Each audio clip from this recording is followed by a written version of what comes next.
क्या आप एक ही बार में आधा गिलास चीनी खा सकते हैं? बिल्कुल नहीं खा सकते। अगर आप नहीं खा सकते तो आपको ये जानकर बहुत हैरानी होगी कि कोक की 600 ml की बोतल में इतना ही मीठा होता। एक 600 ml लीटर की बोतल में 82.8 ग्राम के तकरीबन बराबर शुगर होती है।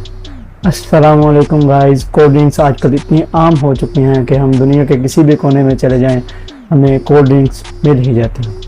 दोस्तों, आपको ये जानकर बहुत हैरानी होगी कि दुनिया के सिर्फ इस वक्त दो ही ऐसे मुल्क हैं जिनमें कोका कोला नहीं सेल होती। वो उनमें से एक है साउथ कोरिया और दूसरा कोलंबिया।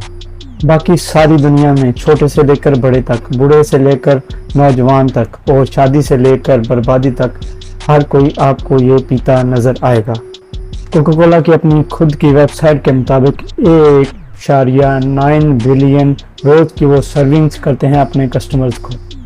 इमेजिन कीजिए, ये तो सिर्फ अभी तक कोका कोला की बात हो रही है। बाकी का तमाम ब्रांड्स का क्या होगा, जैसे कि स्प्राइट, 7 अप, स्प्रिंग वगैरह। ये सब सारी दुनिया पे रोज़ के रोज़ और लाखों और हज़ारों की तादाद में पी जाते हैं। तो आज की वीडियो में मैं आपको बताऊंगा कि कोल्ड ड्रिंक्स के अंदर होता क्या है और हम सारी ज़िंदगी क्या पीते रहे हैं और क्या पी रहे हैं।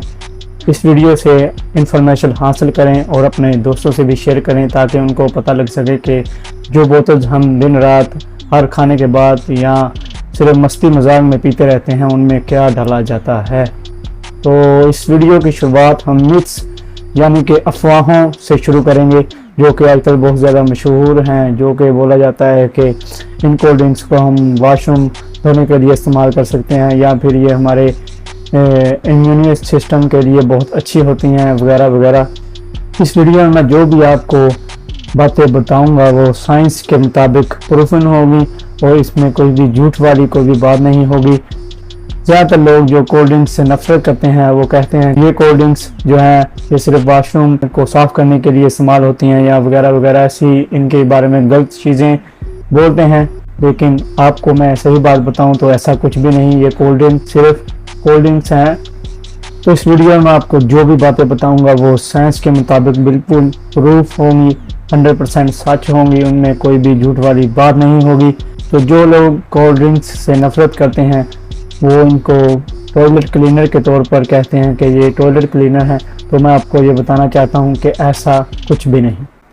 जो लोग भी ऐसा कहते हैं वो सिर्फ इसलिए कहते हैं क्योंकि कोल्ड ड्रिंक्स में भी कुछ एसिड होते हैं और जो टॉयलेट क्लीनर होता है उसमें भी कुछ एसिड होते हैं। लेकिन इसका मतलब ये नहीं कि वो टॉयलेट क्लीनर है। कोल्ड ड्रिंक्स अपनी जगह है, टॉयलेट क्लीनर अपनी जगह है। कोल्ड ड्रिंक्स में ज़्यादातर जो एसिड्स होते हैं वो सिट्रिक एसिड और फॉस्फोरिक एसिड होते हैं। सिट्रिक एसिड जो है वो ज़्यादातर नींबू और ऑरेंज में पाया जाता है और जो फॉस्फोरिक एसिड है वो ज़्यादातर और फॉस्फोरिक एसिड एक आम कॉमन फूड ग्रेड एडिटिव है जो कि एक नंबर से पहचाना जाता है जो कि है E338। जहाँ पर भी चीनी की मकदार ज़्यादा होती है वहाँ पर मोल्ड और बैक्टीरिया ज़्यादा पैदा होते हैं। तो फॉस्फोरिक एसिड उसे प्रिवेंट करता है यानी कि रोकता है। और इसलिए ये फॉस्फोरिक एसिड आपको ना सिर्फ कोल्ड ड्रिंक्स में मिलेगा बल्कि जैम्स, मेल्टेड मीट, चीज़, कॉफ़ी और प्रोटीन्स में भी आपको फॉस्फोरिक एसिड जरूर मिलेगा। और आपको ये जानकर हैरानी होगी कि ये फॉस्फोरिक एसिड टॉयलेट क्लीनर्स में भी पाया जाता है क्योंकि जो आम टॉयलेट क्लीनर बनाया जाता है उसमें बेकिंग सोडा के साथ साथ नींबू का रस यानी कि नींबू का रस भी डाला जाता है। जबकि केमिस्ट्री के मुताबिक कहा जाता है कि कई केमिकल ऐसे होते हैं जो कि बहुत ज़्यादा सॉलिड होते हैं, जैसे कि टॉयलेट क्लीनर्स में बहुत से ऐसे केमिकल्स पाए जाते हैं जो कि ज़्यादातर दाग धब्बों को ख़त्म करने के लिए पाए जाते हैं। वैसे हाइड्रोक्लोरिक हमारे पेट में मौजूद होता है जो कि चीज़ों को हजम करने के लिए इस्तेमाल किया जाता है। तो हम अपने पेट को किसी भी टॉयलेट क्लीनर के साथ तो कंपेयर नहीं कर सकते। एक कॉमन मिथ की बेसिस पर हम ऐसा नहीं कह सकते कि कोल्ड ड्रिंक्स और टॉयलेट क्लीनर सेम। एक और बात जो कि बहुत ज़्यादा कही जाती है कि कोल्ड ड्रिंक्स का और टॉयलेट क्लीनर का पीएच लेवल बराबर होता है। पीएच लेवल का मतलब कि कोई भी चीज़ कितनी हाइड्रोलिक है, कितनी उसमें अमीनो एसिड यानी कि एसिड की मकदार कितनी है, कितनी वो एसिडिक है। एक कोल्ड ड्रिंक का पीएच लेवल आमतौर पर 2.5 होता है। और क्या आप जानते हैं कि एक लेमन एसिड यानी कि नींबू के रस का पीएच लेवल कितना होता है, वो 2.0 से लेकर 2.6 तक होता है। आपको ये जानकर भी हैरानी होगी कि अनार और ग्रेप्स यानी कि जिन्हें हम अंगूर कहते हैं, उनका पीएच लेवल 2.9 होता है, जो कि कोल्ड ड्रिंक्स से भी ज़्यादा पीएच लेवल बनता है। तो आपके जहन में यह सवाल आएगा कि क्या कोल्ड ड्रिंक्स पीना हमारे सेहत के लिए सही है, क्या हमें कोल्ड ड्रिंक्स पीनी चाहिए? तो इसका जवाब बहुत ही सिंपल और सीधा है कि नहीं। अब आपके दिमाग में ये सवाल आ रहा होगा कि अगर कोल्ड ड्रिंक्स पीना हमारी सेहत के लिए अच्छा नहीं, तो मैं इतनी देर से आपको कोल्ड ड्रिंक्स के फ़ायदे क्यों बता रहा हूँ, या ये क्यों बता रहा हूँ कि वो इतने हमारे लिए इतने नुकसानदेह नहीं। तो इसके पीछे एक ही रीज़न है कि मिसलीडिंग यानी कि मिस इन्फॉर्मेशन, कोई भी ऐसी गलत बात जिसको हम बिना जाने पहचाने उस पर अमल करना शुरू कर देते हैं, ये बहुत गलत है। जो बात सही है वो सही। तो अब हम समझते हैं कि कोल्ड ड्रिंक्स पीना हानिकारक क्यों है। यहाँ पर मैं आपको कोई ऐसी चीज़ें या ऐसे इंग्रेडिएंट्स नहीं बताऊंगा जो कि आपने कभी नाम ही सुना ना हो या जिनका आपको पता ही ना हो। जैसा कि पीछे कुछ कहा जाता था कि कोल्ड ड्रिंक्स में पेस्टिसाइड्स पाए जाते हैं।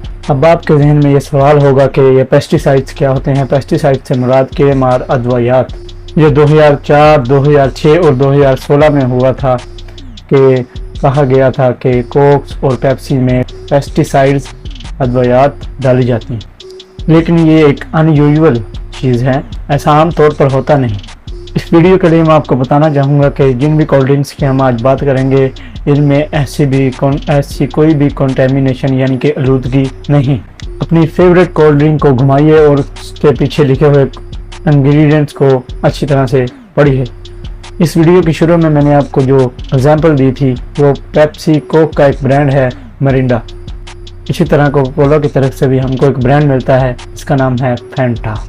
ये दो ऐसे ब्रांड्स हैं जो कि पूरी दुनिया में सेल होते हैं और इनकी कोल्ड ड्रिंक्स रोज़ लाखों की तादाद में पी जाती हैं। और अगर आप ये बात नहीं जानते कि मिरिंडा और फैंटा एक दूसरे के कॉम्पिटिटर यानी कि मुकाबले पर है, तो सबसे पहले हम कैलोरीज चेक करते हैं।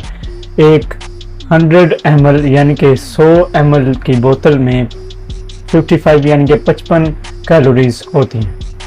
तो 600 ml की बोतल में 55 को अगर हम 6 से ज़रब दें तो 330 कैलोरीज बनती हैं, जो कि एक बोतल की कैलोरीज हैं।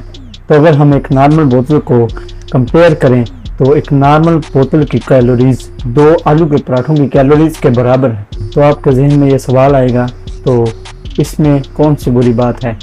अगर हम पराठा नहीं खाते या 2 पराठे खा लेते हैं या बोतल पी लेते हैं जो कि 2 पराठों के बराबर है, इसमें कौन सी बुरी बात है या कौन सी ऐसी बात है? तो दोस्तों, बात ये नहीं कि इसमें कितनी कैलोरीज है, बात ये है कि अगर आप 2 पराठे आलू के खाएंगे तो इससे आपका पेट भरेगा, लेकिन अगर आप एक कोल्ड ड्रिंक पियेंगे तो उतनी ही कैलोरीज आपके पेट में जाएंगी, लेकिन उससे आपका पेट नहीं भरेगा। वो जो कैलोरीज होगी वो किसी ना काम की होंगी, वो सिर्फ और सिर्फ आपके जिस्म को नुकसान देंगी और कुछ भी नहीं। एक नॉर्मल कोल्ड ड्रिंक या बोतल पीने के बाद भी आपको नाश्ता या लंच करना ही पड़ेगा, क्योंकि एक कोल्ड ड्रिंक आपका पेट नहीं भर सकती। तो उसके अलावा भी जो आप नाश्ता या लंच करेंगे उसमें बहुत सारे ऐसे प्रोटीन्स, न्यूट्रल विटामिन्स होंगे जो कि आपकी जिस्म में और ज़्यादा बढ़ जाएंगे। तो आप जो वो बोतल पीते हैं वो आपको जो कैलोरीज देती हैं उससे आपको कुछ नहीं मिलता। हालांकि उसी बिना पर जो आप आलू के पराठे या कोई भी चीज़ खाते हैं उससे आपको कोई ना कोई फ़ायदा, प्रोटीन्स या कोई ना कोई चीज़ हासिल होती है, लेकिन जो बोतल आप पीते हैं उससे जो कैलोरीज आपको मिलती हैं वो आपके किसी भी काम की नहीं। जो बोतल आप पीते हैं और जो कैलोरीज आपके अंदर जाती हैं उनमें कोई भी न्यूट्रिएंट्स नहीं, कोई भी विटामिन नहीं, कोई भी चीज़ नहीं, सिर्फ चीनी और चीनी है। तो चीनी ही चीनी है। मैंने इसको कंपेयर करने के लिए या देखने के लिए इसी चीनी को एक ग्लास में डाला, तो आप यकीन नहीं करेंगे कि ये इतनी चीनी बनती है कि आपको देख कर ही कुछ ऐसा महसूस होने लग जाएगा, अंदर ही अंदर आपको महसूस होगा कि यार मैं कैसे इतनी चीनी पी सकता हूँ, कि एक साथ इतनी चीनी जो कि सिर्फ एक बोतल में होती है, जो कि 82.8 ग्राम होती है। इतनी चीनी आपको बीमार, बल्कि बहुत बीमार करने के लिए बहुत है। अब आपके जहन में जो सवाल होगा वो ये होगा कि एक नॉर्मल इंसान के लिए कितनी चीनी है जो कि उसके लिए नुकसानदेह नहीं, या जिससे वो उसके जिस्म को कोई नुकसान नहीं होता, उतनी चीनी वो अपने जिस्म में रख सकता है। तो इसका जवाब है 0। जी हाँ, सही सुना आपने, 0 कैलोरीज। हमारे जिस्म में चीनी की मकदार 0 होनी चाहिए। तो आपके जहन में यह सवाल आ रहा होगा कि कैसे 0 शुगर यानी कि चीनी कैसे। हम यहाँ पर जिस शुगर की बात कर रहे हैं वो है एडिड शुगर। नेचुरल शुगर की हम बात नहीं कर रहे। वो शुगर वो है जो हमें फ्रूट्स, विटामिन ऐसी चीज़ों से मिल जाती है, वो होती है नेचुरल शुगर। और ये जो शुगर पैसे हम जो खाते हैं वो होती है एडिड शुगर। दूध में लैक्टोज होता है और फ्रूट्स में फ्रैक्टोज होता है जो कि नेचुरल शुगर की मिसाल है। जब आप दूध पीते हैं या फिर फ्रूट्स खाते हैं तो ये नेचुरल शुगर आपको खुद ब खुद मिल जाती है, जो कि आपके जिस्म को तवाना करती है और आपके जिस्म को ताकत देती है। और जो एडिड शुगर होती है वो होती है जो कि हम खाना बनाते वक्त, चाय बनाते वक्त या कोई भी चीज़ बनाते वक्त उसमें खुद से ऐड करते हैं, वो होती है एडिड शुगर। जबकि अमेरिकन हार्ट एसोसिएशन की तरफ से यह कहा जाता है कि हमारे हार्ट को फंक्शन करने के लिए 0 शुगर की ज़रूरत होती है। तो बॉडी की तरफ से हमें 0 एडिड शुगर की ज़रूरत होती है। लेकिन फिर भी अगर आपके जहन में सवाल हो कि कितनी एडिड शुगर हम कंज्यूम कर सकते हैं या कितनी एडिड शुगर हमारे लिए नुकसानदेह नहीं, तो अमेरिकन हार्ट एसोसिएशन की तरफ से जो एक नॉर्मल इंसान के लिए एक दिन की जो एडिड शुगर है वो है 36 ग्राम, और जो औरत के लिए एडिड शुगर है वो है 25 ग्राम। और आप सोच के देखिए कि मिरिंडा की एक बोतल में 82.8 यानी कि 82.8 ग्राम शुगर होती है। आपने एक बोतल पी और आप अपनी लिमिट से बाहर। और अगर यही एडिड शुगर वाली बोतल या कोल्ड ड्रिंक्स आप रोज़ पीते रहते हैं तो ये आपको बीमार और बहुत ज़्यादा बीमार कर सकती हैं। ऐसा कुछ नहीं है कि 1-2 दिन में आपको कुछ हो गया, आज आपने बोतल पी और रात को आपको ऐसा हो गया, नहीं, ऐसा कुछ नहीं है। लेकिन अगर आप इसके एडिक्ट हो जाते हैं कि आप बोतल पर बोतल पिए जा रहे हैं, साल महीना के महीना आप ये बोतल पी जा रहे हैं, तो इस एडिड शुगर की वजह से एक ऐसा वक्त आएगा कि आपके जॉइंट्स में यानी कि जोड़ों में दर्द होना शुरू हो जाए, स्किन एजिंग होगी, लिवर में डैमेज होगा और टाइप 2 डायबिटीज़ भी हो सकता है, आपकी किडनीज का फेल होना और फाइनली आपका हार्ट ब्रेक का जो चांसेस हैं वो भी बहुत ज़्यादा बढ़ जाएंगे। और सबसे आखिरी और आजकल सबसे ज़्यादा पाई जाने वाली चीज़ मोटापा।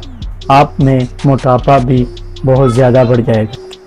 बहुत सारे लोग ये कहते हैं कि क्या है मोटापा, ज़्यादातर थोड़े से मोटे हो जाएंगे या थोड़ा सा पेट बाहर आ जाएगा, लेकिन नहीं। अगर आप कोल्ड ड्रिंक्स की वजह से मोटे हो रहे हैं तो ये बात याद रखें कि बाकी बीमारियां भी उसके पीछे ही आ रही हैं और वो भी आपको नुकसान पहुंचा सकती हैं, तो इससे बचें। साइंसदानों का कहना है कि शुगर से आप ऐसे ही एडिक्ट हो सकते हैं, ऐसे ही इसके नशे में धुत हो सकते हैं, ऐसे ही इसके नशे पे लग सकते हैं जैसे कि ड्रग्स पर लोग लग जाते हैं और उनको ड्रग्स छोड़ना मुश्किल हो जाता है। इसी तरह शुगर को भी छोड़ना मुश्किल हो जाता है। ऐसी बहुत से टेस्ट्स में साइंसदानों ने प्रूव किया है कि शुगर एडिक्शन भी कोकीन एडिक्शन की तरह ही है। आमतौर पर भी आपने बहुत से ऐसे लोगों को देखा होगा कि जो कोल्ड ड्रिंक्स पीते हैं वो डेली ड्रिंक के तौर पर पीते हैं या लगातार यानी कि पीते रहते हैं। कोई भी आपने ऐसा नहीं देखा होगा कि जो कहे कि यार मैंने आज सॉफ्ट ड्रिंक पी, इससे पहले 3-4 माह पहले पी थी और उससे भी 3-4 माह पहले। जो भी कोल्ड ड्रिंक्स के आदी होंगे वो डेली ड्रिंक में कोल्ड ड्रिंक्स पिएंगे, नहीं तो उनके दिल में चाह ज़रूर होगी कि हम रोज़ कोल्ड ड्रिंक ज़रूर पिएं। जो लोग शुगर एडिक्ट हो जाते हैं वो रोज़ाना अगर कोल्ड ड्रिंक्स नहीं पिएंगे या उन्हें कोल्ड ड्रिंक्स नहीं मिलेंगी तो वो कोशिश करेंगे कि वो कैंडीज़ खाएँ, कोई ना कुछ मीठा खाएं, मिठाई खाएं या कोई भी ऐसी मीठी चीज़ खाएं जिनसे उनका वो शुगर लेवल जो है वो बराबर हो सके और वो अपने शुगर एडिक्शन को उस लेवल पर लेकर जा सके और उन्हें वो सुकून महसूस हो सके जो वो महसूस करना चाहते हैं। शुगर एडिक्शन की बात दूसरे ममालिक में बड़ी देर से चल रही है, इसीलिए पेप्सी ने 1964 यानी कि 1964 में पेप्सी वालों ने पेप्सी डाइट लॉन्च की थी, जो कि उनका कहना था कि इसमें शुगर कम है या ये डाइट वाली वगैरह। और इसी के साथ कोका कोला ने भी सन 1982 यानी कि 1982 में कोका कोला डाइट लॉन्च की थी। ये दोनों ही ड्रिंक्स 0 कैलोरीज और 0 एडेड शुगर के साथ आती हैं। तो क्या इसका मतलब ये है कि ये पीने के लिए बिल्कुल सेफ हैं?